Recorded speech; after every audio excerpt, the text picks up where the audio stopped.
And what we're really talking about right here is under this reg, it talks about the marginal employment marginal employment may be held to exist on a facts found basis, meaning each case is different. And it says this includes, but it's not limited to, employment in a protected environment, such as a family business or sheltered workshop. I take off whenever I need to, or if I get angry at my boss, I just leave.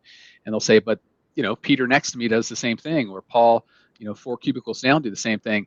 And that, to me, in and of itself can be misleading. Just because everybody else in your workspace can do that, if you had that same job, if you were an accountant at the VA and you blew up at your boss, but you go away, you had 8 different medical appointments in a week that sometimes were scheduled at the last minute, and you go do that.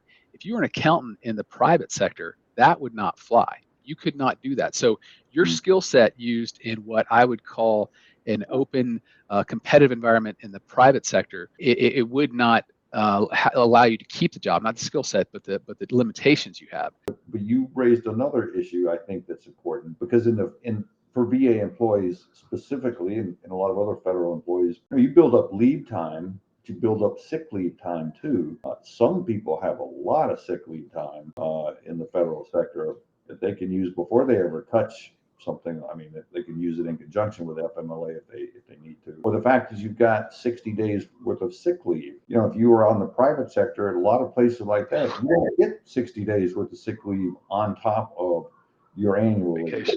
So how does that factor into it? All good questions, I think. I mean, I guess what I would say overall is, with the VA employee, look, if you feel like you're working in a job that's, you're given accommodations, you're put aside, you're getting benefits that a normal person wouldn't get.